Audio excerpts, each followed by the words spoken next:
All right. Hey, everyone. It's Bobby, co-founder of KeepLocalAlive.org. Today, I've got an awesome guest with me. This is Tyler Jensen. Tyler owns Jensen Custom Wood Products in Farmington, Minnesota. They are just south, 20 minutes or so south of Minneapolis area. I'll let him tell you the story, but it's an awesome story, and it's happening to a lot of businesses out there, and it's important that we understand the impact of what this non-essential and essential designation has done to some of these businesses, and Tyler has an excellent story to tell you. So without further ado, Tyler Jensen, take it away. Awesome. Well, hello, everyone. So yeah, me and my wife, we opened our furniture business about 5 years ago called Jensen Custom Wood Products. Well, it was originally Doors by Ty, but we switched it a few months ago to Jensen Custom Wood Products to actually fit of more what we actually do. But pretty much fast forward to, around this COVID stuff, we were working, and, obviously Tim Wells sent out his thing that, the state was going to shut down.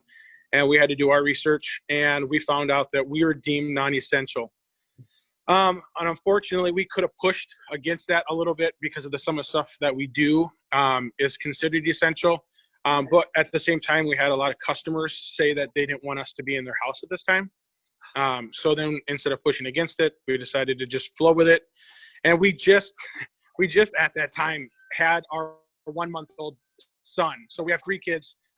It was literally a week after the hospital, after we got out of the hospital, that's when the state closed down. So we kind of got out of the hospital right at the perfect time. But it was crazy. So I took a week off when my guys were working in the shop. I worked 1 week, and then the state shut down. So then we closed the shop again. So we closed it for 2 weeks, and it was about a week into that I couldn't take it anymore. So I was getting bored, and we decided that no matter what we were going to do, no matter how long this was going to do, is that we're going to pay our guys out of our pocket. So we didn't want them to have to worry about having to do, what's the word? Not workman's comp, but they have to get, I'm totally blanking on the word. Unemployment? Funding from the state. Oh, yeah. And unemployment, that's what it is. That they had to get unemployment. So we didn't want them to have to worry about that. So then we decided that we're just going to pay them out of our pockets. But it was about a week before I couldn't take it anymore. And it didn't have to do with the baby. I have 3 kids. Yeah, sure. But it was one of those things that, work-wise, because we're so busy in the wood world that we're nonstop working like 12 to 14-hour days every day. And then to stop on a dime and not do anything, it was tough. And so, like I said, it was about a week in that I just randomly brought up to my wife that runs the office that, hey, maybe we should just try to make masks and just shoot for it and see what happens. We have 12,000 followers on our Facebook page. And I told her that maybe we should just put it on our page and see what our customers and our followers think of it. Should we do it? Should we not? Is it a waste of our time? And instantly, as soon as we posted it, people were asking where to pay. So it was one of those things that we just really had to dive into, not knowing, going from making $10,000 custom dining room tables to making masks. But the biggest thing is one reason too why we started is because on the Facebook Market page, we just saw a lot of people selling masks for $10, it was just blowing my mind that people could be charging $10 for one mask. And so we decided that we would sell the mask for $3. That made more than enough to pay for our shop, pay our guys, and then, we can still feed our kids and pay our bills. And it came out of the woodworks. We've hooked up with Papa Murphy's in Minnesota. We made them 100 masks, which they're donating to their customers. And then if anyone wants to buy extra, they come to us, and then we'll sell it to them. We hooked up with the New Prague School District and made 500 masks for them. We've shipped it to Texas, South Carolina. I mean, Kalen's right now, we're shipping some out to Las Vegas. Tell me about the one in Texas that you'd mentioned to, where did you say? Yeah, so it was military. Yeah, it was military. It was a gentleman. It was a mother that reached out to us that said their son and the group of his friends that just got through basic, that the military was telling them that they have to wear a mask, but that they have no mask to give to them. And then they couldn't leave the base to get masks. So they had to pretty much reach out to their family members. And luckily at the same time, they reached out to us, and we sent them 20 masks. And the military was specific. So they have a color code for the masks that you have to follow. So we had to get white masks with the white elastic for the ears, or black elastic for the ears. And we sent it to them. And then my dad served in the military. So he was in Iraq in 2009. So we decided, we've sent my dad care packages and stuff. So we made a bunch of candy because it was right at Easter time. So we made a care package for them, a bunch of candy, and we sent it to the guys so that they could have it. And then we're actually, again, in the talks with the higher ranking guy. We don't know his rank, obviously, but he's going to potentially order 180 masks for him and his platoon or group underneath him, the guys that he's in charge of. So he has to pass it to his seniority to get approval to come back to us. So we're waiting on that. But so far in the 3 weeks that we've been doing this, which, like I said, this is not our realm, we've made about 2,500 masks in the last 3 weeks. Wow. And so far it hasn't stopped. So now me and Kaylin, my wife, we don't know if we're going to decide to make this into another business.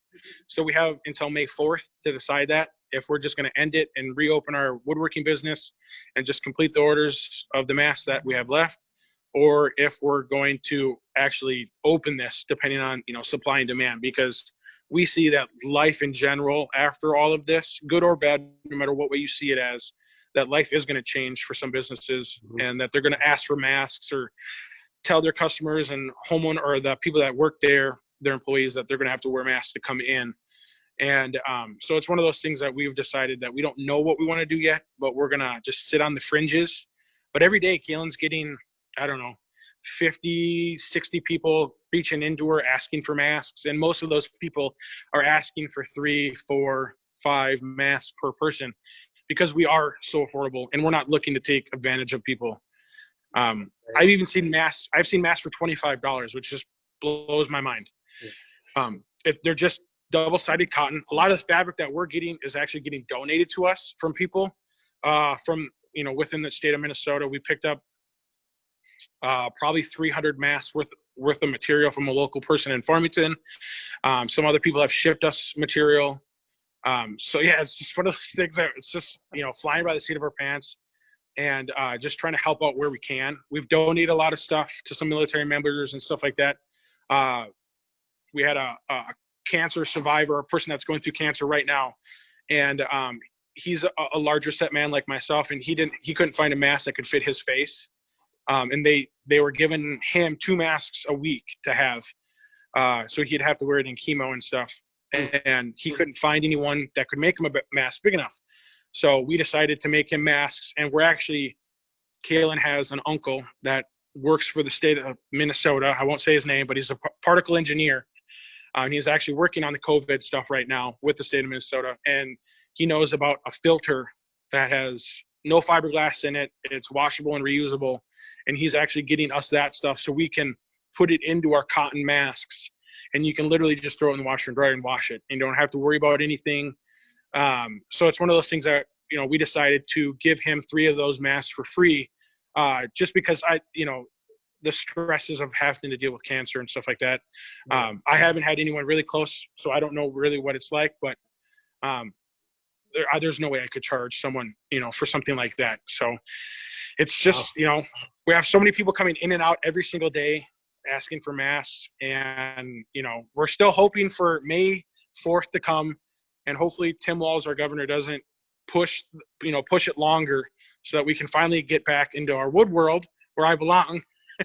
And if the fabric stuff keeps going on, me and Kaylin are deciding next week if we're actually going to hire more people to employ and to start making the masks on top of it. So it's just been the last 2 weeks, 3 weeks have been absolutely insane. I don't even know what to think sometimes.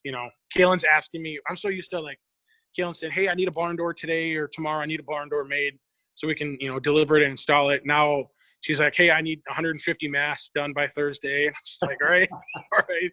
You know, so our guys are awesome. You know, they're not used to it. You know, we're so used to moving around like nonstop.